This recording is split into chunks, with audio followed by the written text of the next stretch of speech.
If you've been around the furry fandom for a while, you've probably noticed how some people seem to live and breathe furry content. Their social circle is entirely furries, their creative output revolves around their persona, and they spend nearly all of their free time engaging with the community. For many, the fandom is a positive force in their lives, but I've started noticing how some people develop what looks like a genuine psychological dependency on the fandom. I wanted to explore this a little more in depth because whilst the furry community offers incredible benefits, especially for neurodivergent and marginalized people, there's this less discussed side where the line between a healthy engagement and an unhealthy reliance kind of becomes blurred. So before I get into what dependency actually looks like and its psychological effects, let me be clear for a second and say that this doesn't apply to everyone. And being deeply involved in the fandom isn't automatically a problem, but understanding the difference between passion and dependency definitely matters.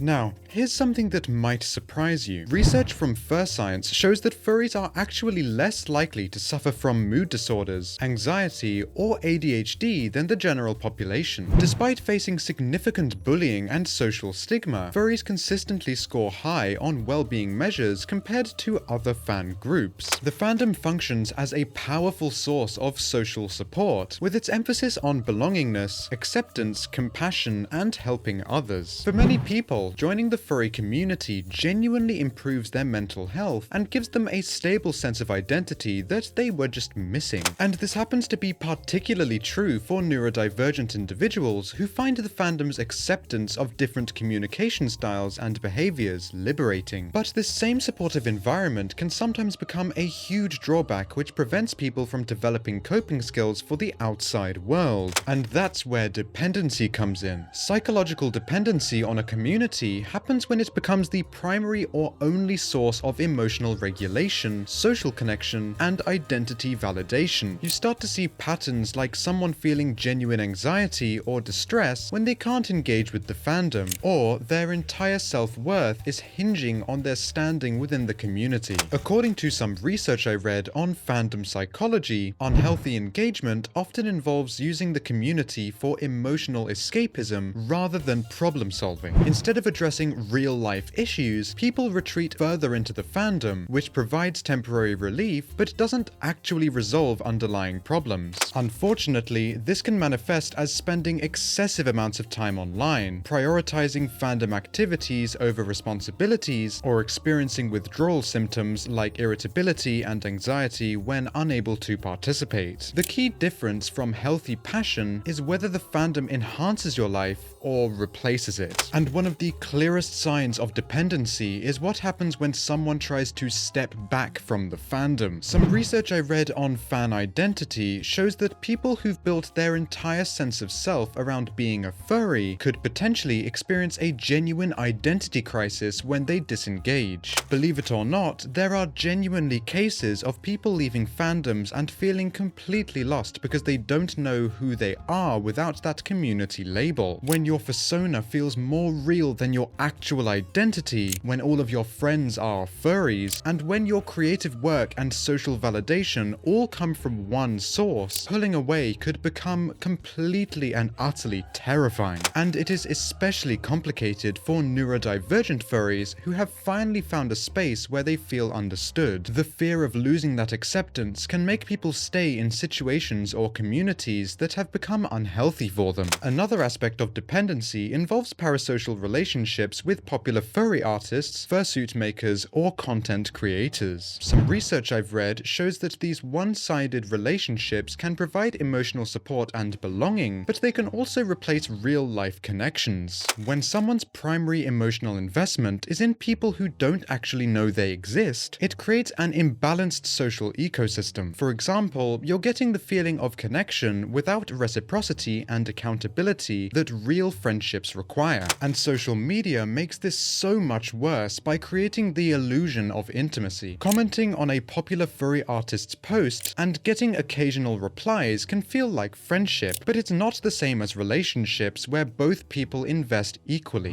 This becomes problematic when these parasocial connections are the only relationships that someone maintains. The good news is that dependency isn't inevitable, and recognizing it is the first step towards healthier engagement. Setting boundaries like specific times for fandom activities, maintaining friendships outside of the community, and ensuring you're addressing real-life responsibilities can prevent over-reliance. Mental health professionals who study fandoms emphasize the importance of diversifying your identity and social connections. Being a furry can be a meaningful part of who you are without being the entirety of it. Having other interests, communities, and aspects of yourself provides resilience. And for potential parents or friends concerned about someone's fandom involvement, the key indicators to watch are whether it's interfering with responsibilities, whether the person has relationships outside of the fandom, and whether they can engage with other aspects of life without constant anxiety about getting back to furry content. But anyways, after looking into all of this, I think the furry fandom's incredible capacity to provide belonging and acceptance is genuinely one of its greatest strengths. The research showing that furries are generally well adjusted despite facing significant stigma speaks to how powerful the community support actually is. But like anything that fulfills deep psychological needs, there's potential for it to tip from healthy passion into unhealthy dependency. The difference isn't about how much time you spend or how deeply you care, it's about whether the fandom enhances your ability to navigate life or becomes a refuge from it, so to speak. Of course, everyone's relationship with the fandom is different, and there's no one-size-fits-all answer for what's healthy. But if you find yourself unable to imagine life without the fandom, if stepping back causes genuine distress, or if your real-life responsibilities are suffering, it may be worth examining whether you've crossed that line. Personally, I'd love to know your thoughts in the comments below, or you can start a conversation on my Discord server at dsc.gg/skykes.